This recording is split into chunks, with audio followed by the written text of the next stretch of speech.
All right. Back with another video. Listen, this is gonna be that let me go and do it like this so y'all can watch it, right? All right, listen. I only got 22 minutes and 11 seconds, so I gotta like speed blitzers. So what we gonna go ahead and do is it's Uraraka, Deku, and what's it? Round Face. I don't even remember her actual name. But this is that Sonic What If. So I'm just gotta blow through this. They do the entrance exam, and it's mainly them three. They do the most. They're literally in competition with each other. They make a bet. So instead of Bakugo and Deku doing it separate and all this stuff, they all go in. And they actually do a lot better on the test because they're like family friends almost, because they're friends with each other, so they hang out at each other's houses and stuff. And this version of Bakugo, he's a lot stronger than he was in canon. This version of Deku, he's a lot smarter in canon because he can do his runs and all his training in such a short amount of time too. So he's dummy good, like he's good. Uraraka is a hell of a lot stronger. Plus, I'm gonna go ahead and tweak her to the point where she can do gravity control, and we're gonna have it like it bees and stuff. So that's basically it. So now here I go. I'm gonna try to blow through this. I keep saying that, but I'm mentally ready. Hold up. So entrance exam happened. They blow through it. They're basically they pretty much almost tied up, but they all three released and showed a new move. Bakugo showed his death explosion kick. Uraraka showed that she can literally just use her gravity as freely as she wants, but it does make her nauseous after an extended period. Deku showed he has increased even more speed because he's actually a lot faster, but he didn't want to hurt Bakugo's feelings, so he kept his speed down, but he was actually using a good chunk of it. Now we're gonna do to where they go to, training and stuff, and they do their quirk assessment and all that type of stuff. And they all do a lot better because what Deku does is he does like some really fast movements, and he basically makes the ball teleport. So him and Uraraka are tied for infinite. And Bakugo does dummy good because instead of just solely working on his quirk, him and Deku, they were doing some basic training and stuff. So the training that they were doing and stuff, it was more focused on like making his bones stronger. He learned more martial arts because he fought with Round Face a lot, and he realized like he actually needs to learn how to fight and not just solely rely on his quirk. Now that we got that out of the way, we're gonna do it to where they do the little test, and I'm gonna put Todoroki with Bakugo instead and just make it similar to how it happened in canon, but that's gonna be the only difference. The reason is this fight will change them because they're all communicating with each other and stuff, so they're just like, Bakugo wants to fight Deku, but Bakugo knows that there's a clear strength difference, or like a speed difference, I guess. So what Bakugo does is he starts putting little explosions on his calves and just using that to help him move around and pretty much kind of keep up with Deku's speed. But that still isn't enough. So Bakugo fights Uraraka while Deku goes straight for Todoroki. And since he can move so fast, he's able to do his molecules kind of like the Flash and stuff. So we gonna say he does that. And he pretty much moves straight to it. Him and Todoroki fight. And I'm not gonna do any dramatic or explain the backstory, but he eventually gets Todoroki to use his flame side. Dudes are telling him like, listen, man, come on, my guy. It's your stuff. It's your ability, my dudes. Why you letting other people dictate your future? If you want to be a better hero than your father, do it. That would show him more than anything, because that'll show him you achieved something he never achieved, blah, blah, blah. So they end up winning the exam, but I will tell you just briefly, it's an intense fight. Bakugo and Uraraka, they have a decent fight, but Uraraka is able to at least hold him down and like bind him. She doesn't necessarily wins the fight, but she's able to hold him down, bind him. Then we'll go straight to Todoroki and Deku. Deku pretty much outspeeds Todoroki. So we get that out the way. Now we're gonna go straight into the USJ attack. If I'm trying to make sure I'm staying canon, but if I miss something, just tell me and I'll just tell y'all what I was going for. We'll go straight to USJ attack. And now what they would do is they would try to get Deku to run since he's faster. Him and Ito would kind of be in competition, but Ito would understand that Deku's 100 times faster. But so what's gonna happen is I'm gonna show y'all how Deku gets some of his powers. So what happens is Uraraka actually goes out there and she does a good amount of damage, right? But instead of the Nomu attacking Eraserhead, Bakugo Uraraka, they're all there, and I'm gonna say they pretty much get what's his face Kurogiri out of the equation, so everyone's there watching. Deku doesn't move, but he tells Ida how to move a little bit faster, and Ida goes try to get some heroes to help him out, and they all fight, but Uraraka gets damaged by the Nomu. The Nomu fucks her up, but like not big body, just fucks her up just a little bit. So she's like, you know, not in full condition. So she takes some damage. Bakugo gets some good hits on the Nomu, but that absorption quirk that the Nomu has really put a damper in Bakugo's move. And before he could test out his new move or whatever, he gets punched and he kind of gets knocked out. Then we're gonna go straight into how Deku felt about that, and it would be a little more dramatic if I wasn't like on a burn for time and just trying to get certain what ifs done already, but it would be more dramatic and more traumatizing. But to give y'all a reference, it's kind of similar to how Goku went Super Saiyan for the first time, and so Deku is just furious at that. Like, he's not fast enough to save them, and he's just not strong enough, and that really ticks him off. And it's just he starts hypervating, and then all the people are like Kirishima, he's like, dude, you okay? Denki is just like, my guy, you okay? He just hyperventilating. His hair is flickering on and off to yellow black slash green, yellow black. It's flickering, and then you hear like a primal roar, and man has achieved his super state, or as he calls it, super might. He's achieved this state, and he's 60 times stronger than what he would be normally, and his speed's increased, his intelligence, he's increased overall. So he first teleports the dude with the hands, because that hurt his homie, that hurt his teacher. So he's gotta like fold this man's. He's pretty much sent back to where Kurogiri's at, and then Deku speeds blitz right to the Nomu. But this Deku right now, he's filled with like a mixed emotions of sadness and weakness, so he's not nice at all. Cinnamon Roll, he gone. He rips off the Nomu's arm with just 100% brute force, rips his Nomu's arm off, and he pushes him back with like practically an airway. But really what he did was he hit the air so fast that it pretty much shocked the Nomu, and Uraraka and Bakugo are surprised. Todoroki surprised. So he obliterates man, because like he hits him up in the air, he does some fancy movements, and just kind of on some Ultra Instinct stuff, the way of how fast he was moving and just how strong he was. And so he just blitz this man into oblivion, and he's gone. He's Vumas, no more. And they have to retreat. After that, we'll probably go straight to the sports festival, if I'm not missing anything. The sports festival happens a little bit differently, because Bakugo is not as reluctant to work with Deku, because they're a lot more friendlier in this timeline, because they trained a lot more together or whatever.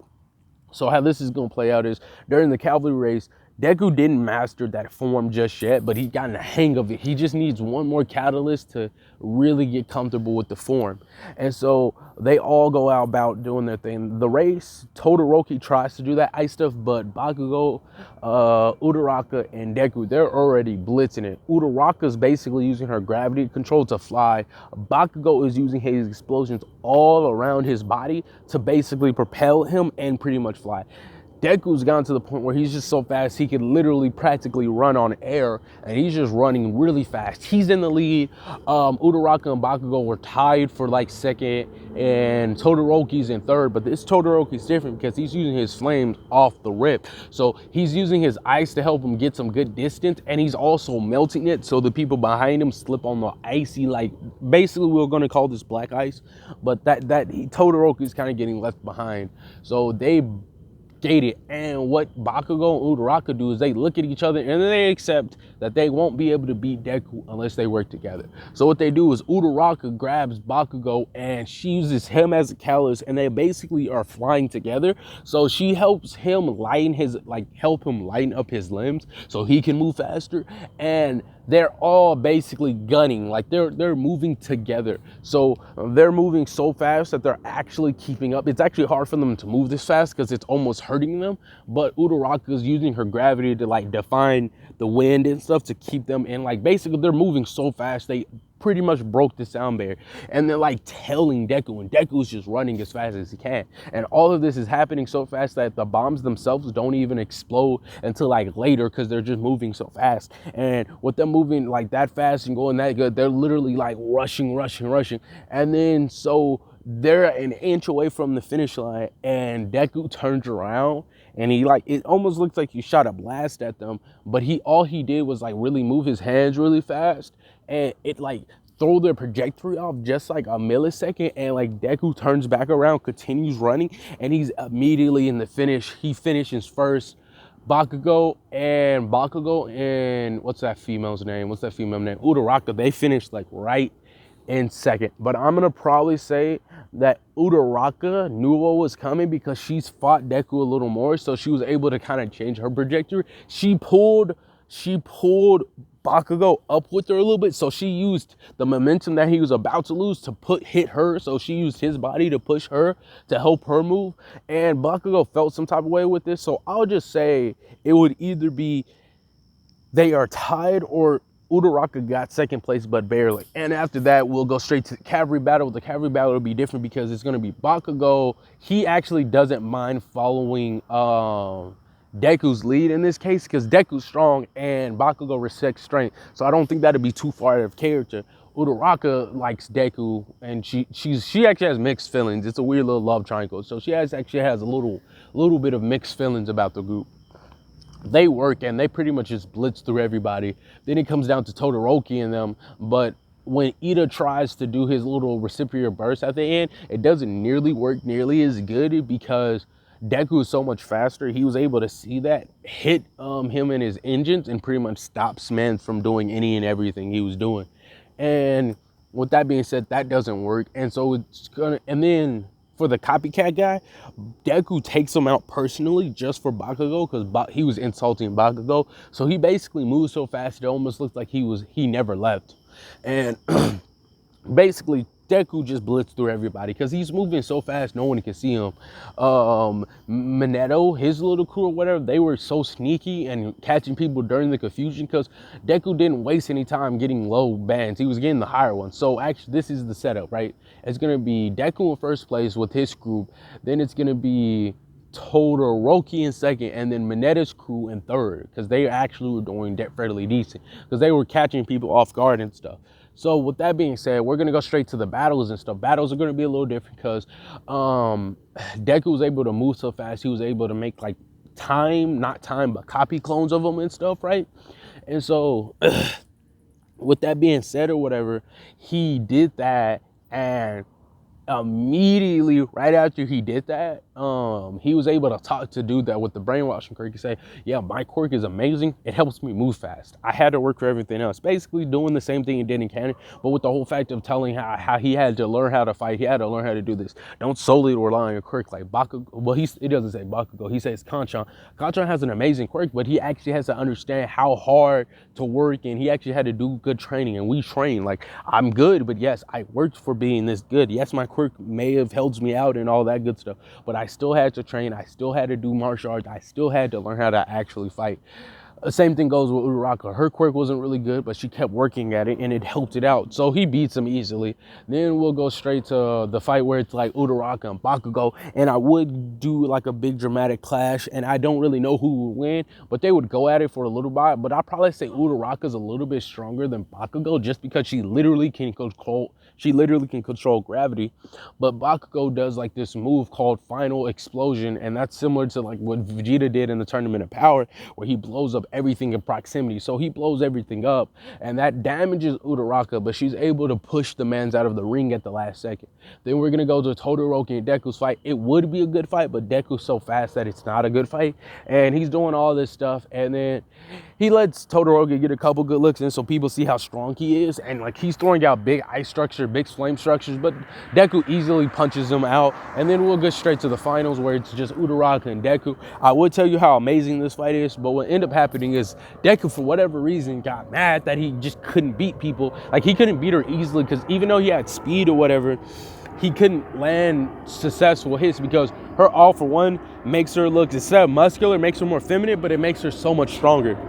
And so with that being said or whatever, we're gonna pretty much make it to the point where he's dummy strong or whatever, but he gets so mad that he actually hulks out a little bit, and he gets claws, he gets buff, and he's just going apeshit. So he basically beats her after transforming into another form he has. And Bakugo's like, how many transformations does he have? Now we're gonna skip all of that. Deku's in first, Todoroki's not there. Hold on, is he? No. So it's Deku, Todoroki, and Bakugo, I want to say, or I mean, Uraraka. Anywho, I gotta skip this because I'm really low. I'm low on fuel here. Internships, they would be different because Deku would be able to go back in time because he's able to run so fast without changing the timeline. We're not doing none of that flash flow. So he's able to get learn lessons from everyone. So what he does is he goes back in time, and each version of himself tells him what he did. So he's able to get internships from almost everybody at once without even really being there. So after that happens, we're gonna go to the Stain arc. The Stain arc happens differently because Deku's getting internship by a lot of people, and he knows what's going on. So he doesn't even need Todoroki to come, but he tells Todoroki to come just to be there. And after that, he folds Stain, but he lets Stains live because of his ideals and stuff. Because he's like, I respect you. You're cool. You're good. I fucks with you. Blah, blah, blah. Now we're going to go skip straight to the Beast Force arc. I hope I didn't skip too much. No, I think I did. I skipped the fight where they fight All Might and all that, but nothing happened. Deku beats him. Uraraka passes her test easily. Not a big deal. Now we're going to go straight to the Beast Forest.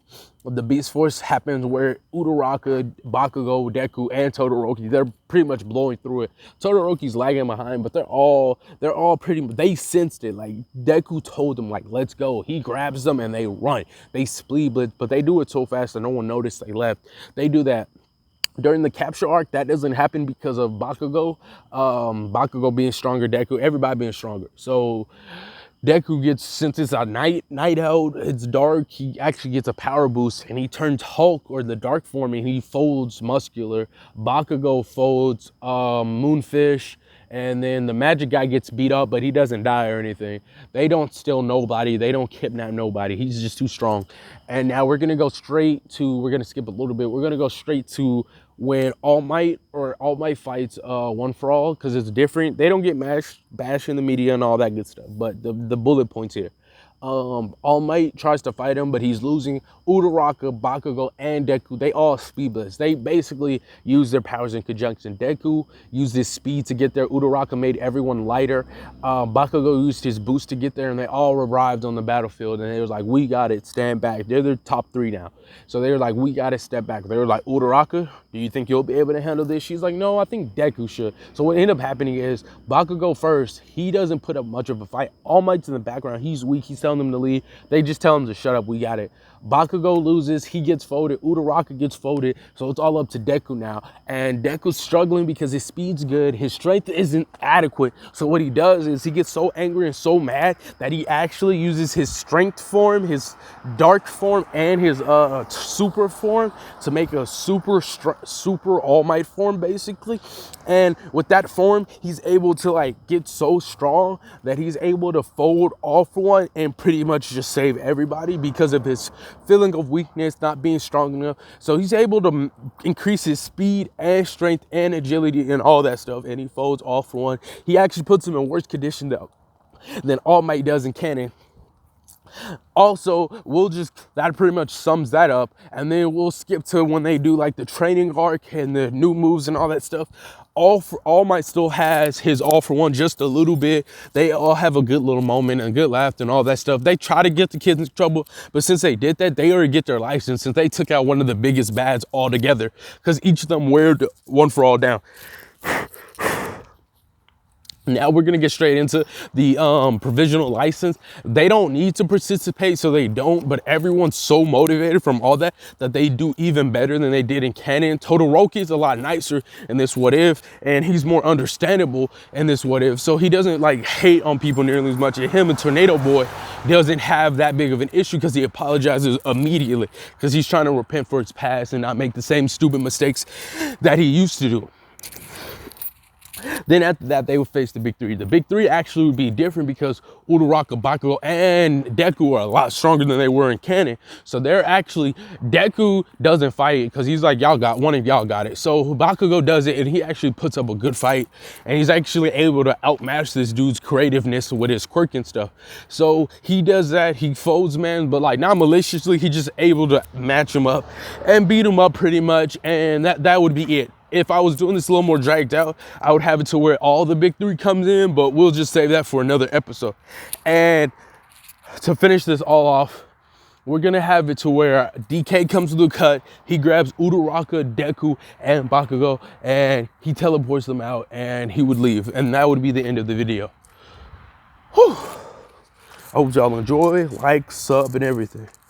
I made it with 22. Ooh, I did good.